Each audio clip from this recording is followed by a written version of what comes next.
Good afternoon, everybody. I think we're going to be starting this session, so please settle in. Good afternoon. I hope people have had some lunch before this session, so you're not too hungry during it. My name's Michael Victor. I'm the head of communications and knowledge management at the International Livestock Research. And I was just told, which is very good, it's very noisy here, but I was told I was selected because I have the loudest voice probably in the room. So I'll be talking a little bit loud, which seems to be good here. So I'm really honored today, and especially because it's the Gender Day, to be really honored to be moderating this event on how can we help women and the youth build resilience against climate change. We've brought together really a really interesting group of people who are working at the interface of resilience, women, youth, and what we want to explore today is how do we put this into action? How do we go beyond frameworks and really see what people are doing on the ground and what we can do, and what are the financial and institutional mechanisms to do this? We want to highlight why women and youth are more exposed to climate change and how climate adaptation strategies and climate-smart agriculture can help achieve resilience, gender equality, social equity, and outcomes all at once. And again, we're focusing on really practical actions here and not the high-level theoretical work. Also, just want to acknowledge the organizers of this great session. We have the CGIAR Gender Impact Platform, SIP, the International Potato Center. We have ICRA, which is Accelerating Impacts of CGIAR Climate Research for Africa. And we also have the CGIAR Research Initiative called Building Systematic Resilience Against Climate Variability and Extremes, which is acronymed CLIMER. So with that, we're going to start off with a Slido. Could we get the Slido up? We have a bit of interactive way to get people to participate and discuss. So the first question is, and this is an open question, of all the effects of climate change on women and the youth in agriculture, which concerns you the most? Which one concerns you, or which one concerns farmers the most, do you think? Or women and the youth? So the Slido, you can't see it maybe, but is 2196-385 is the number. 2196-385. Access to resources. So let's just spend 1 or 2 minutes.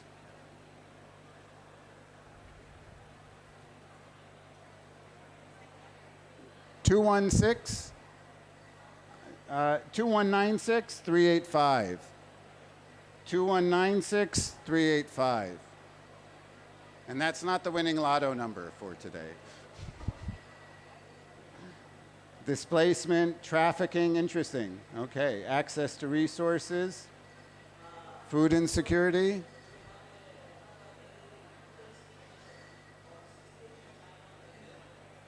Okay, conflict, interesting. So again, some things you can see that the agricultures and gender and the youth are at the intersection of many different issues here. Access to land, trafficking, conflict. Okay, great.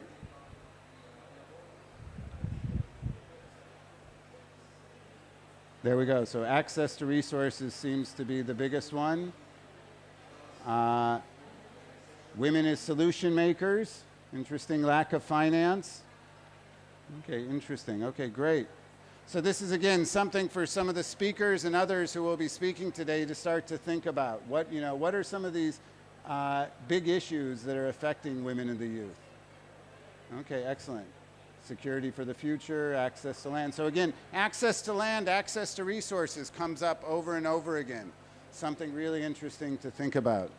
Okay, so with that, I'd like to welcome Nicolene DeHaan, who is the director of the CGIAR Gender Impact Platform. And Nicolene is a senior researcher with more than 15 years of experience in gender, rural livelihoods, agriculture, and natural resource management. And she is presently the director of CGIAR Gender Impact Platform, but has worked within the CGIAR and FAO on many other things throughout the year. So welcome, Nicolene, and please.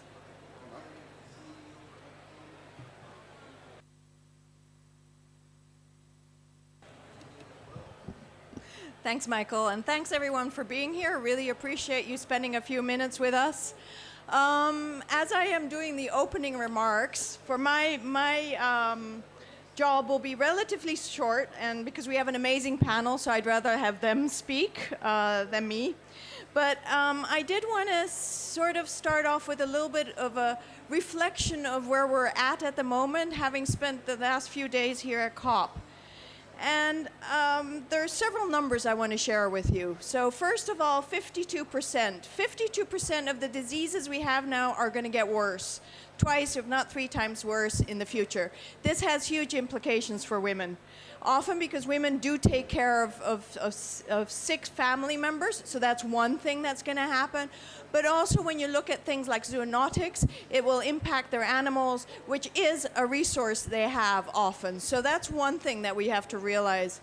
The other one that we have to realize is that when we talk about, for instance, moving up by 2 degrees, which has been part of the conversation, or even 1.5, a lot of the people we talk about, that's not livable anymore for them. So let alone not trying to even reach that. That would mean death. And we've seen that recently in Kenya, where I live at the moment, where a woman did die trying to find water for her and her baby. So it is happening now. It's not something that's happening in the future.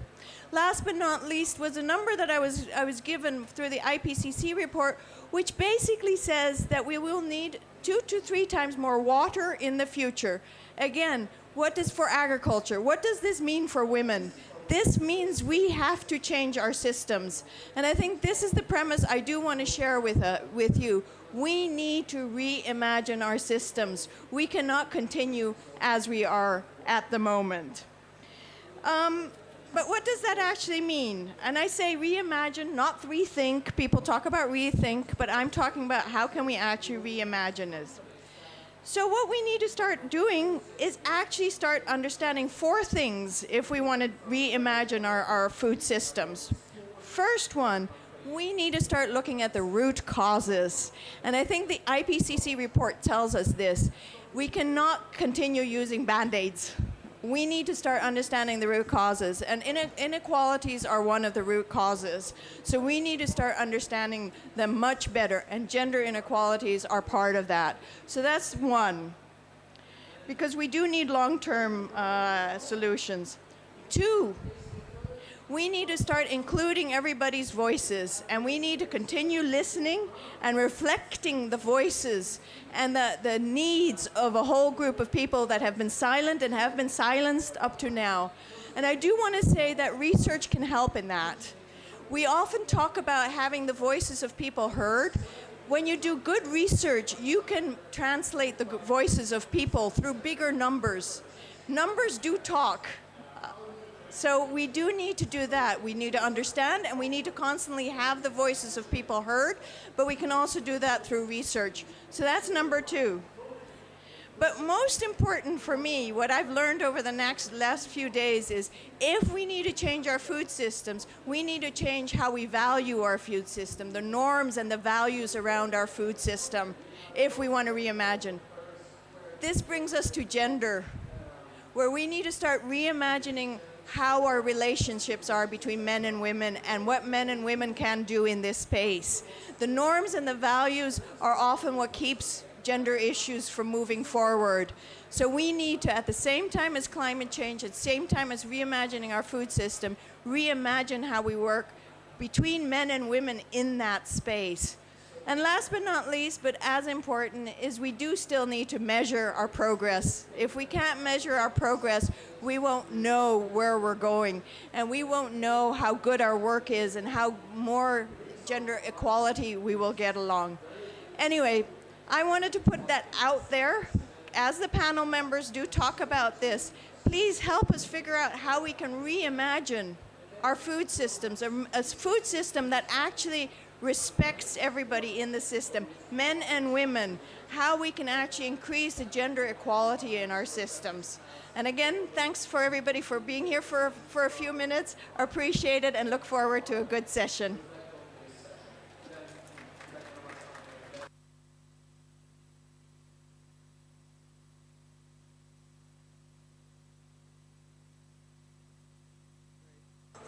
Great. Thanks, Nicolene. And I think that was very clear and concise about what you were trying to say. And I think in our next two speakers, we're going to be using one of those principles, Nicolene, and really listening to what's happening. So I think that's really important. So without much more, let's jump in to hear some of the discussions. I'd like to bring up Elizabeth Akaba. Do you want to come and sit here? Elizabeth is going to be talking, giving her perspective really from on the ground. Elizabeth is a farmer from Chuba, Ghana, very dynamic, and she's doing everything, she told me. She does goat and sheep raising, she's raising veggies, she's also the Chuba Women's Farmer Association leader, and she's a leader of the youth. So let's hear from you about your experiences, your own thoughts on what needs to be done.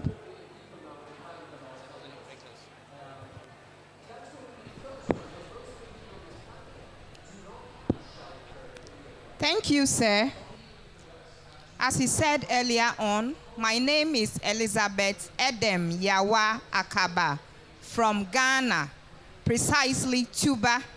I'm a farmer and a women's leader at the Tuba Irrigation. We do vegetables for both the local market and then for export. Some of the vegetables we do are tomato, pepper, onion, garden eggs, green pepper, ravaya, turia, etc. That's for both export and the local markets. I'm a leader for the Tuba Women's Association as well. With the topic, you know, climate change has affected the whole world. And it has run down to West Africa and then down to Ghana, to Accra and Tuba, where I do my farming. It started some years back in most of the regions in Ghana, but it came to Tuba in 2019. Most of our crops were affected by fall armyworms.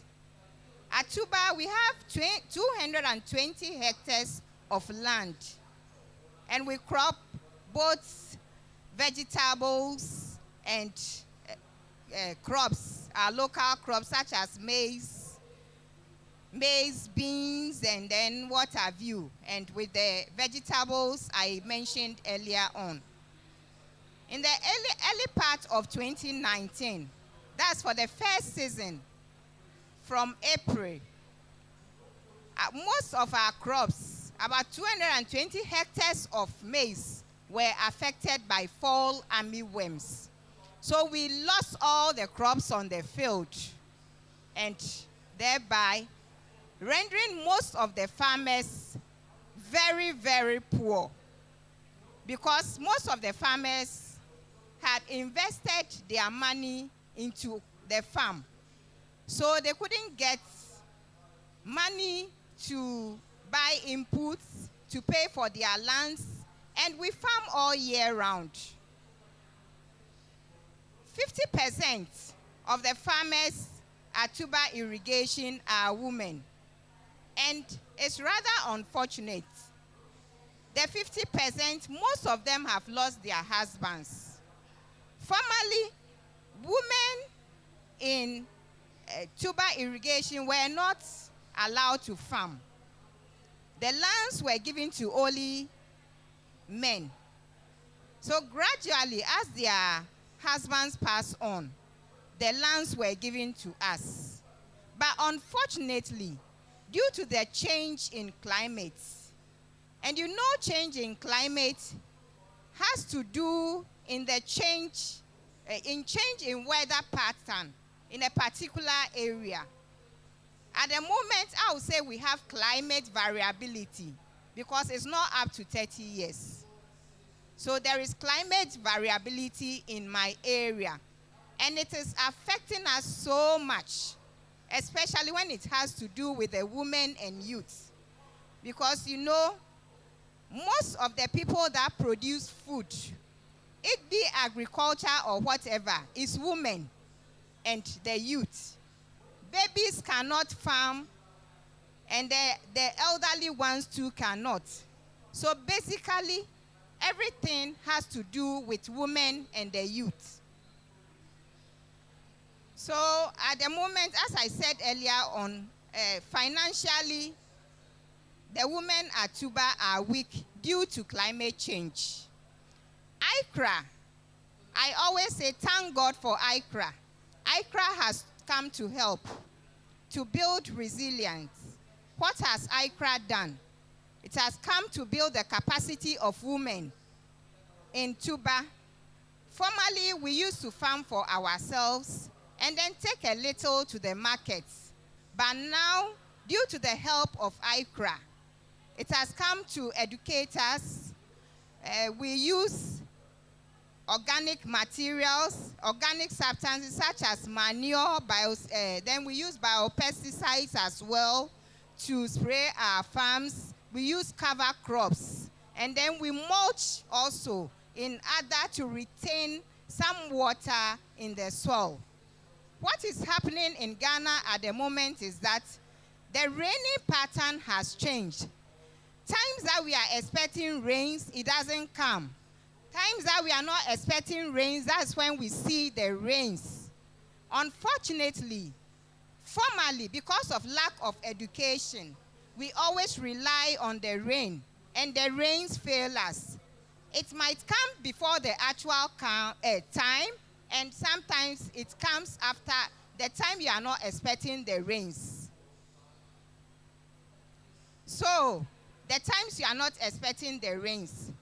So by the help of ICRA with the capacity building, we don't actually rely on the rain. We do lots of irrigation, and then we do the cover cropping and all that. As a leader of Tuba Irrigation, the women's group, I have helped the farmers, religiously, and then with our religion and our beliefs. Women are not supposed to talk in public, and it is affecting the women a lot. When the men are there, you sit behind and keep quiet. But with my education I'm giving them, I have tried to educate them on how to stand out tall and talk in public, express their views, express their problems, so that they will be of help. That is what I'm doing now. And then I have trained them to save their money. The monies that they have, they should save it. They shouldn't give it to the men because the men are their heads. In brief, this is I have more to say, but due to time, this is the little I'll have to say here. Thanks so much. Thanks a lot, Elizabeth, and we'll give you more time to speak as well. I think that was really good, and I think what you said at the end is really important about giving voice, and having that voice and ability to speak is so important. So with that, I think we have online, we go to our next kind of presenter. Is the presenter online? We have Alfasard Gitao. I think she's there. Hi, yeah, there we go. Now we can see you better. Hi. So Alfasard Gitao is the founder and director of Alfam Fresh Limited. It's a company engaged in producing dairy products for the urban population on the outskirts of Nairobi. He's passionate about food systems, climate change, and the role of youth and women in the sectors. He graduated economics from the University of Nairobi and is currently pursuing his master's in research and public policy. So this is really great. We have two farmers who are also coming back from college and university, investing their time to make farming more sustainable. So over to you, Alfasard. Yeah, thank you so much. I hope you can hear me. Yes, we can. A little louder, though. Thank you so much. Yeah, so Yeah, so as mentioned, my name is Alpha. I'm based in a place called Kembu in Kenya, and I'm engaged in dairy production. And I will not really go much into details of the effects of climate change because I believe we all know them. And we've been told by the IPCC report and many other reports. But for me, I would like to dwell a bit more on the real practical examples and practical solutions as to what we need to do with the young people. And for me, my discussion today is looking at reimagining the approach and relooking the approach of how do we engage young people in the food systems discussion. And for me, this is really looking at, is it really a question of sexy or is it a question of profitable? And based on what you choose, therefore, how do you align your programmatic activities to the needs that young people actually are experiencing? So number one, I think it's important for me to mention that as donors and stakeholders in the room, it's important to really look at young people not as a homogeneous group, but really as a group with diverse and really different capabilities and different options. And we're in a situation whereby as Africa, the youth budget is really getting bigger and bigger, whereas employment is getting higher. But we actually have opportunities in the agri sector, in the food system sector, to actually provide opportunities for young people to actually be engaged. And for us to be able to do this, from where I sit, it's a question of how do we make it profitable? And therefore, by that, we are able to also direct our resources to the right places.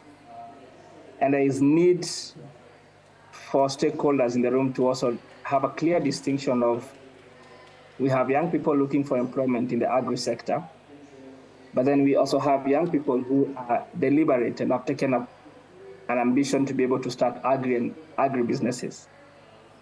And I think it's time, with the few resources that are available within the stakeholders, it's time to focus on the ones that have actually taken the deliberate effort to be able to invest in agriculture and to be able to be business people in agriculture. Because I think we all need to agree that not every young person can be an agripreneur, but every young person can actually get employment in the sector.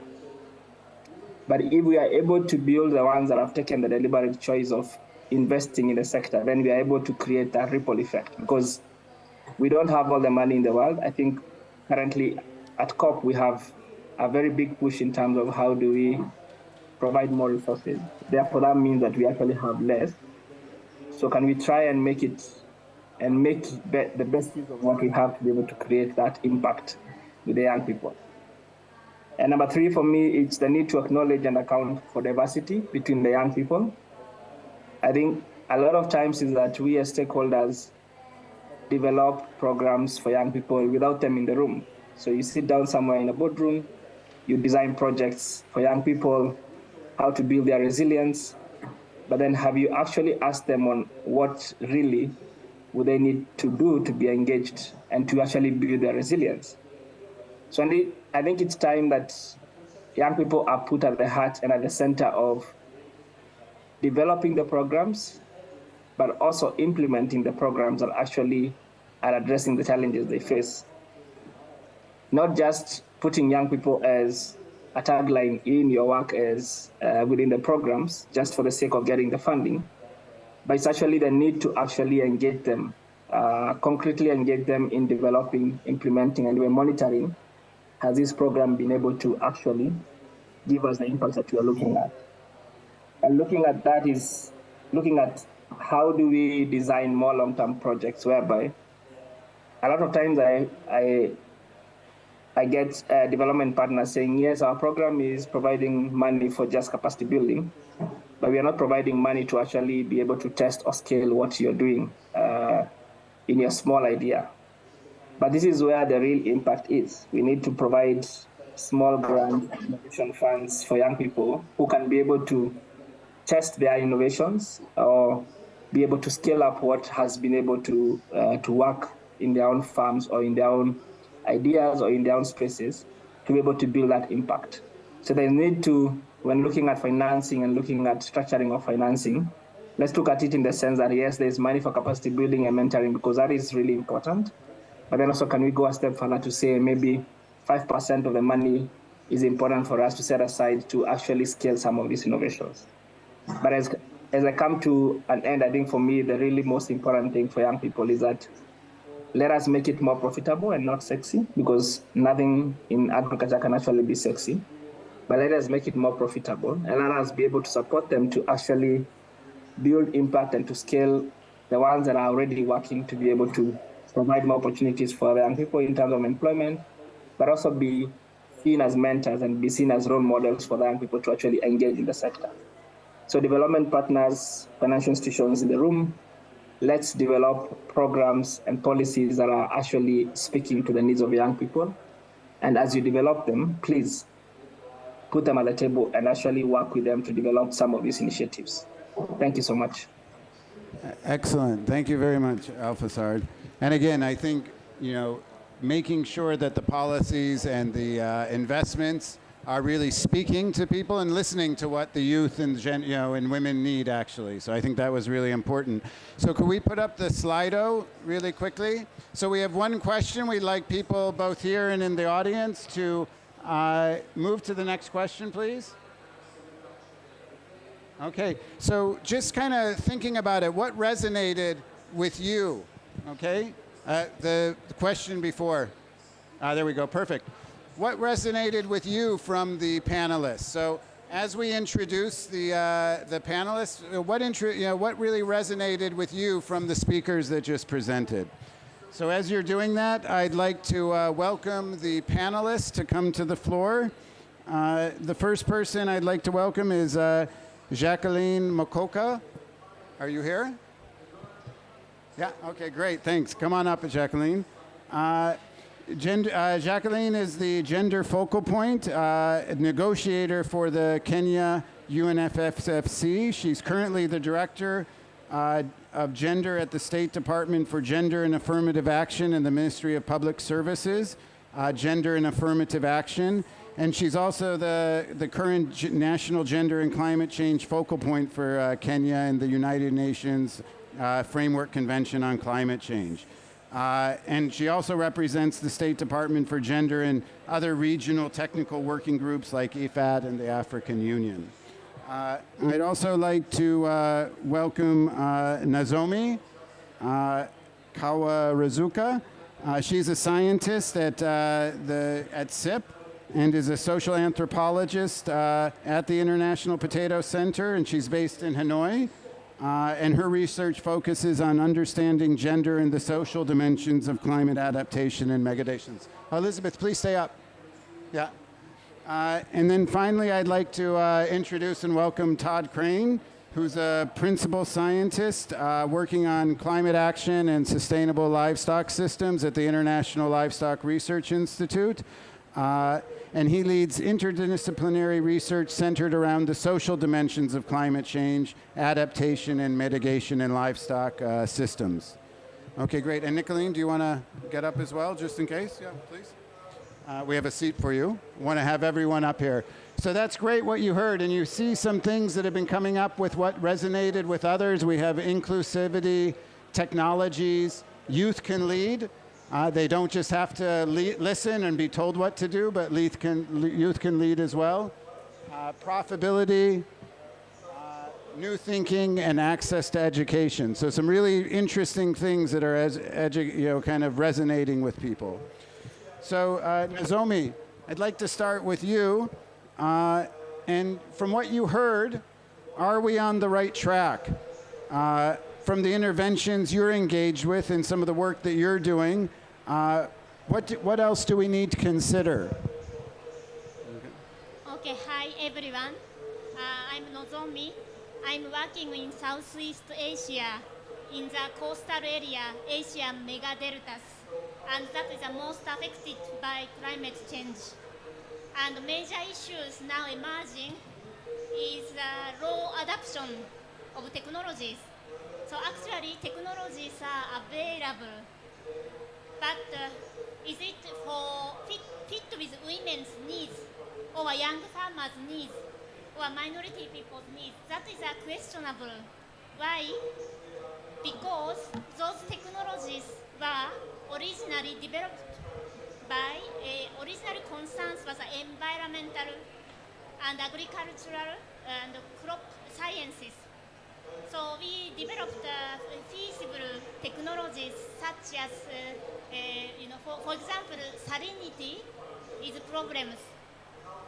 Salinity, before they are growing rice, but no longer they cannot grow rice because salty waters come in.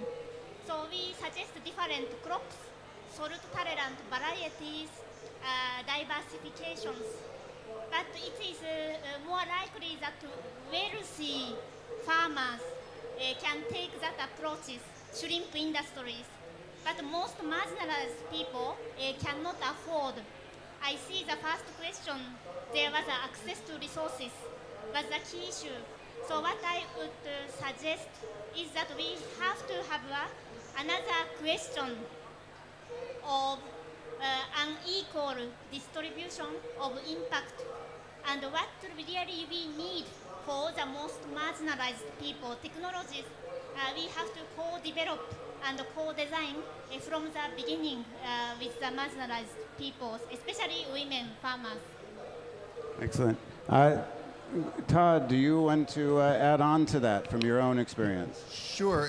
I would just add, in addition to, I think, the good observations about access to resources and capital at the farm level, to emphasize the importance of access to representation at the institutional and kind of governance levels, to give a sense of ownership over, say, a cooperative or a community rangeland management group, so that women and also youth, that's part of the topic, so that youth feel like they have a voice there, they have a say in it, and they're not simply wind up being told what to do by their elders in ways that doesn't make sense to them in terms of their own interests, needs, and aspirations. And these are issues we've encountered in rangeland management in several different ways. These are issues we've encountered in fairly intensive dairy systems. So this is, I think it's a principle that applies very widely across systems. It's just the nature of the institutions will vary, but always attend to the access to representation and the governance. Okay, excellent. Jacqueline, it'd be interesting to hear from you. We heard from Alphasard about the need for really kind of not homogeneous policies, but really understanding the different types of needs of the youth. And I was just wondering, like, you've been working a lot with the government and on these negotiations. How do you support the youth in different ways? Not just seeing them as one group, but as many different groups. And how do you support them, and what policies are you really working on to support them? Okay, thank you for the question. And just to say that, even looking at the just ended negotiations in the gender stream, which I've been active in, we've been advocating for looking at, women as a constituency not being homogeneous. And I think we are saying the same also for young people, that young people are not homogeneous, from our colleague who was just online here. And therefore, as a government, when we develop our policies and strategies, gender analysis are very important, and through carrying out analysis, we are able to establish gaps that different groups of people are grappling with. If it's women, what are the young women's aspirations? What are the women with disabilities aspirations? So to youth also, because amongst the youth, the issues of girls are different from boys, youth with disabilities and youth from marginalized communities. So the policy framework then has to be all-inclusive, looking at these different circumstances and coming up with strategies that directly address the gaps that have been established from the various analyses. And even just looking at the issue of norms, as one of the gaps that I would like to highlight, that most governments have formal policy frameworks, very good. And if I would talk for Kenya. Like when you look at the climate policy framework, the gender policy framework, right from the constitution and the supporting legislations, the policy looks very rosy. But then when it comes to implementation, some of the stumbling blocks are actually, culturally driven. So cultural norms and beliefs that demean women, that don't involve youth, because you find that when you go to, the cultural gatekeepers are mostly elderly people. So you find that the decisions that are made at that level then exclude young people, much as they exclude the women.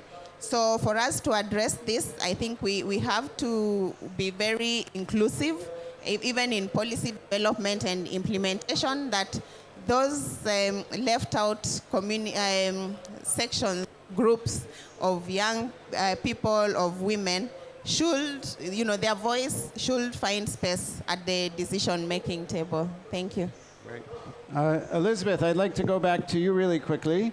And you're the leader of a women's farmer association. How do you give voice in that association to women, different types of women, or different younger women or older women? How do you give voice? How do you hear or listen to the different groups within the association? All right, thank you. Normally, what happens is we have our meetings once every month. And due to the close association I have with them, they are able to express their views. Personally, I know them individually because we all live in the same community. So some have the opportunity to, due to the education they've had, some have the opportunity to speak in public, others do not. I go all the way to their homes, sit with them, and then advise them on what to do. So that is the link I have with them. Okay, excellent. And how does the group help, kind of like in terms of adaptation and resilience that we've been talking about? You said that there was, the flooding and then the farms. How does the group actually help the women or the youth to kind of recover? How is the group itself kind of an adaptation tool? As a group, we have the culture of saving. That is money. So we save. So if an individual have any problems, we go into our coffers, take some money, and then help that individual within the group. And then also capacity building is also key. That is how we help them. And then as a group, we all have lands that we farm on. Some we go in groups instead of maybe using the machinery because of financial issues. That is the tractor. We do it manually. So about 20 or 50 women will be on a 3-acre land just to help a female colleague farmer. So those are the ways we help. And then sometimes as a group, we buy our input in group so that those who don't have the finances to buy quality inputs, we give it to them on credit. After they've harvested and sold their products, they pay for it. And then with other incentives such as Wellington boots, whole cutlass and all that, we have a little amount that we can hire to you. It's free, we don't take any money. You use it, you finish, you clean, and then bring it back. So those are the ways that we help them. And then also, aside from that, we have other activities we embark on, such as soap making. Because we believe after farming, you have to go and then shower. You use soap for washing. You wash your plate, you wash your hands, you bath your babies, your husband use the soap. So we do soap making. We teach the women how to do their own soap in order to reduce costs. That is what we do. Then when it comes to the food aspects, we believe in processing. like we do tomato. I've gone all the way to teach them how to process and then can their tomato into puree, into tomato puree. So they grind, they process it, and then put it down. When the season is over and tomato is very expensive on the market, we use what we've processed and stored. And also when it comes to pepper, we produce into powdered pepper. We take some to the local market, we export some, and then we keep some in our homes. So in a nutshell, this is the little that we do to help female farmers. And then when it comes to the youth too, it's also the same. We help some youths to go to school with the little money that we've got. Because we believe that when you educate the youth, they are now coming up to help the nation. And I believe in some time to come, one of our youth farmers will be a president of my country. So that is what we are aiming at, that the youth will be somebody in future. And then we'll take farming very serious. Because when you come to my country, most of them they don't actually respect farmers. But with the education that I'm giving to my fellow farmers, most of the youth are coming into farming. What they do is that when it comes to weekends, you see that there are a lot of youth females on the farm. They are farming, they are harvesting, they are watering, they are transplanting, and what have you. So we are trying to bring the female youth into farming. Though there's students do it on part-time basis, but it's really working. Thank you. Thank you, Elizabeth. And I think I would vote for you as the next president of Ghana. So I think that will be the up-and-coming youth that we have. And I think you're great. And I think that was really important to hear, that we're not just talking about agricultural practices, but it's all these things that the youth and women need as a group. And it's not just one single kind of technology and solution. So, Nozomi, like, what are you hearing? You were working in Asia, in the delta areas of Southeast Asia. What are you hearing that's missing or that's coming, that you would like to add on from what you're doing there? Is there anything that you see missing? So missing the element is the implementation of policies. So recently we did a policy analysis around 20 policies in Mekong Delta regions. So we checked if they mention about gender and youth. Do you think gender is included in policy or not? Actually, included in language. They say gender is important. They say youth is important, but that's all. For then, when it's a policy turn to implementation, nobody knows how this gender importance is included in implementations. So what is missing is, as Jacqueline said, political involvement of actual women and youth in policy decisions. Also, specific subsidies for those most needed, or even training to policy makers and decision makers, because they have no idea how they are not resisting against gender, but they don't know how to implement those things. Thank you. Okay, excellent. Todd and Jacqueline, I'll start with Todd first. But you've been here for a week now. You're surviving.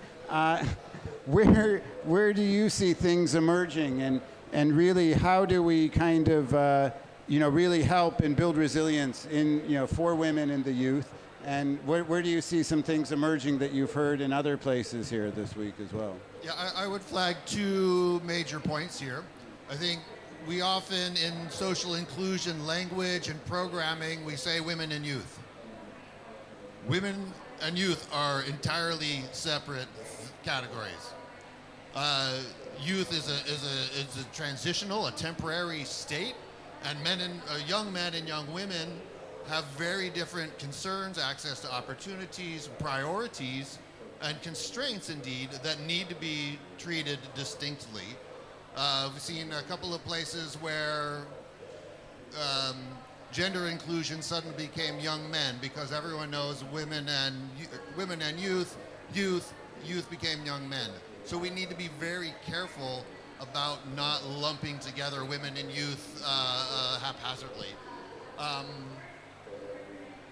think emerging from that is to start to get beyond these binary categories and start to really push intersectionality as a perspective that is useful in applied ag engagement, because we know gender and age are not the only social categories that people belong to. They're not the only social categories that affect access to resources and opportunity and the constraints. So to really start to unpack that in a more nuanced way, I think that's a very rapidly emerging perspective that I hope to see more of. Excellent. Jacqueline, same to you. You've kind of been here for 2 weeks. You've been in knee deep, I think, in negotiations. What are some of your reflections and what's missing in some of the gaps here? Yeah, as I said before, in the gender negotiations, the issue has been pushing for implementation, because that's what's lagging behind. And mostly from the developing countries, it's about the issues around finance. Now, interestingly, we didn't have a conclusion in the gender negotiations. Our issues have actually moved to the ministerial level this week. And actually, the departing point was just the issue of provision of finances, as provided for also in the Paris Agreement.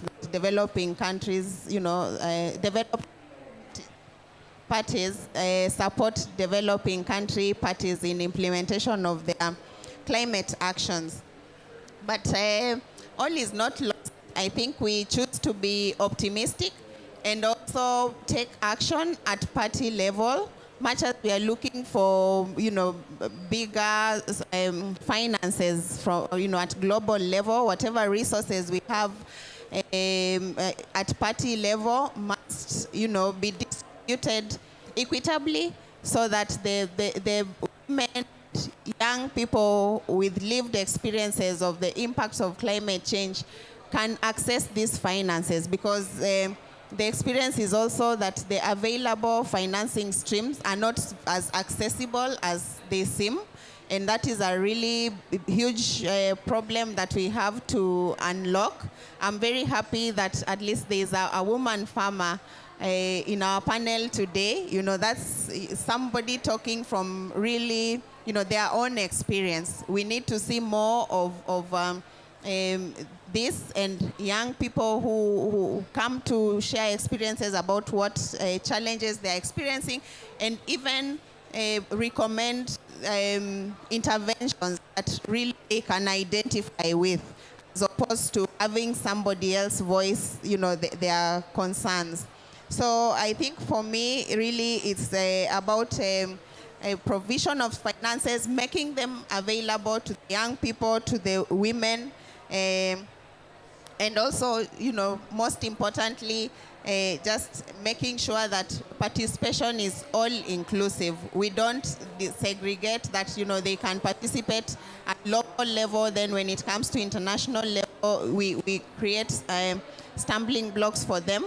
I know time is not on our side, but just to share from even what came out from the opening session of the Gender Day today, that one of the issues that is also looking out many people and women who have lived experiences of the impacts of climate change are the processes, like for them to access such a platform as the COP. The visa requirements and the vaccinations and all that. So really, we have to really see how we address those hindrances going forward, so that even as we make decisions and make follow-ups, we get those voices to give us feedback as to whether our interventions are really working, or whether there's something else we should do and do differently. Thank you. Excellent. Really, really good. Are there any questions from the floor? Anyone want to have any quick comments or a question they'd like to ask Elizabeth and the other panelists? Yes. Thank you very much. I think the discussions were very useful, and it has resonated a lot of thinking on my part. I'm from Kenya. My name is Amin Khan. I'm from the Kenya Climate Change Working Group. We are an umbrella of civil society organizations. And one of the things that we have learned as we go to universities and meet with youth and women is that they are thirsting for knowledge to learn about climate smart agriculture. And I know we've been talking about traditional methodologies of farming, but I think the time has come in Africa that we need to bring about climate smart agriculture. What I mean is like hydroponics, aquaponics, and basically systems which will be adopted.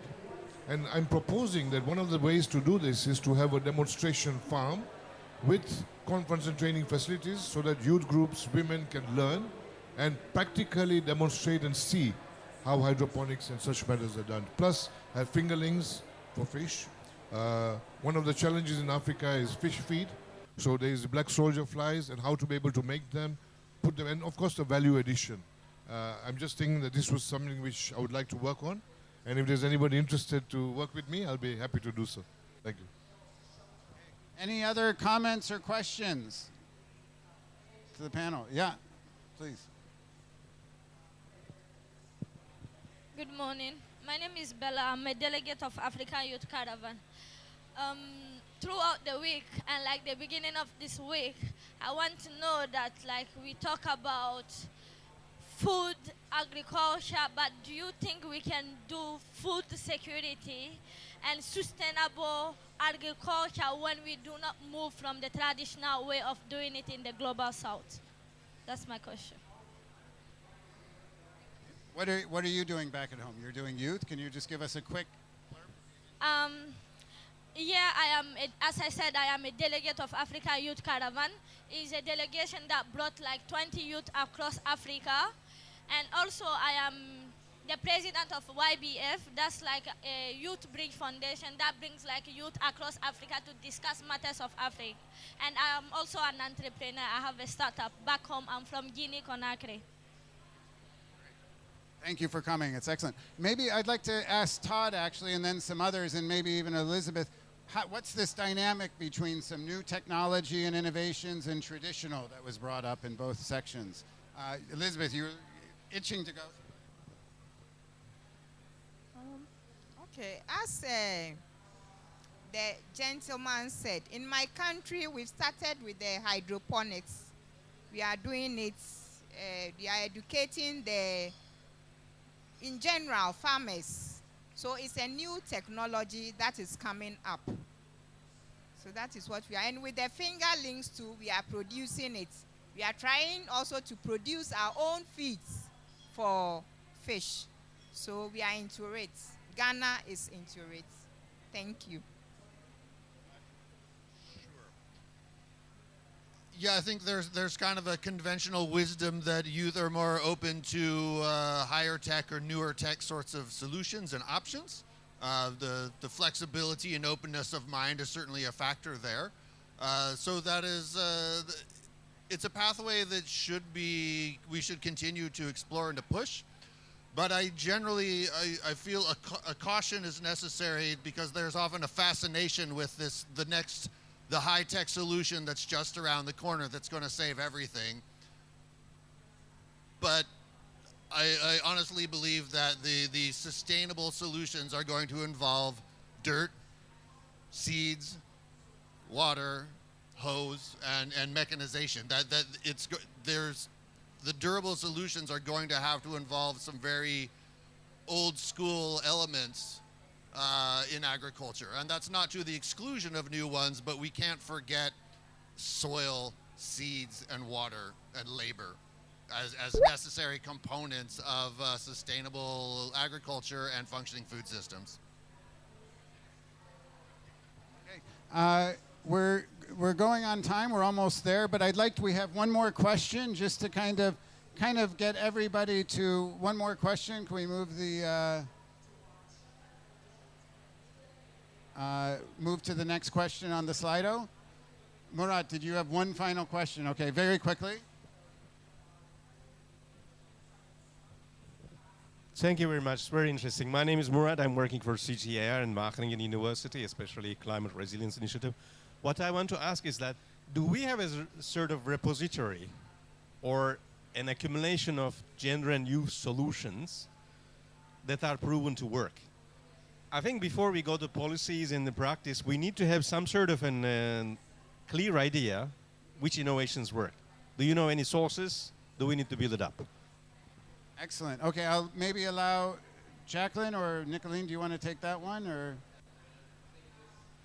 and also, people, you can start to, what's the boldest action we can take for women and the youth in agriculture? So we've heard a lot of stuff today. We've heard a lot of great ideas and thoughts and practical actions. What's one thing that you take away from this? Go ahead.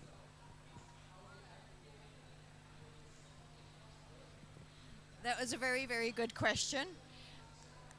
It's an interesting question as well, because I think we're building that database, but we're not there yet.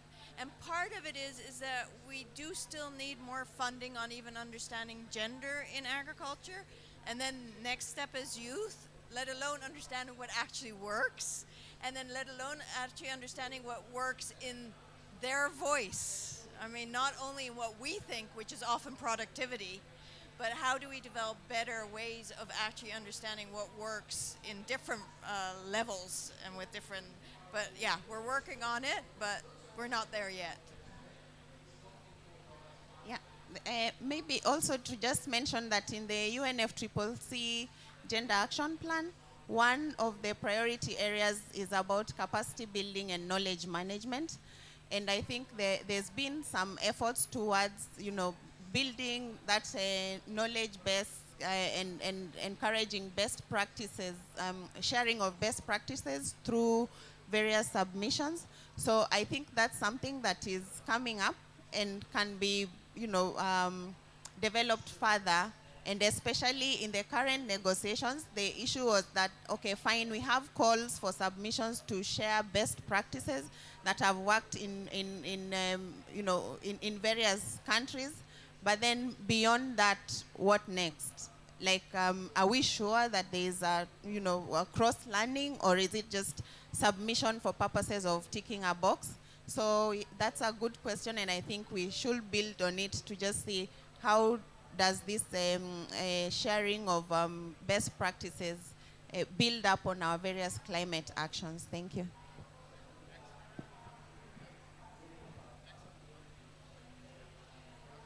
So with that, we're going to end up with Nicolene, but we're going to start here with Nozomi.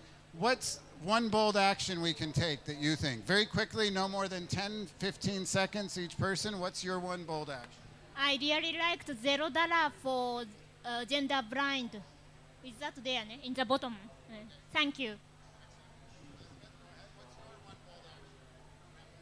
Oh, okay, we have to listen to the youth and the women as a whole. It's very important. Mine is actually already up here. It's somewhere. Leading with social equity, as that's the primary goal, not just a mechanism or an instrument for achieving productivity. Mine will be to say that, we can have the bold slogan of nothing for us without us, nothing for women without women, nothing for youth without youth.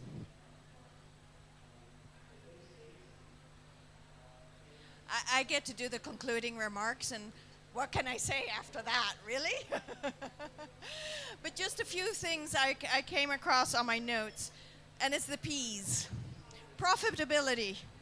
That is still, I think, as Alpha says, you can make it sexy, but if it's not profitable, it doesn't matter. So let's make it profitable, and I think that's not something people often talk about.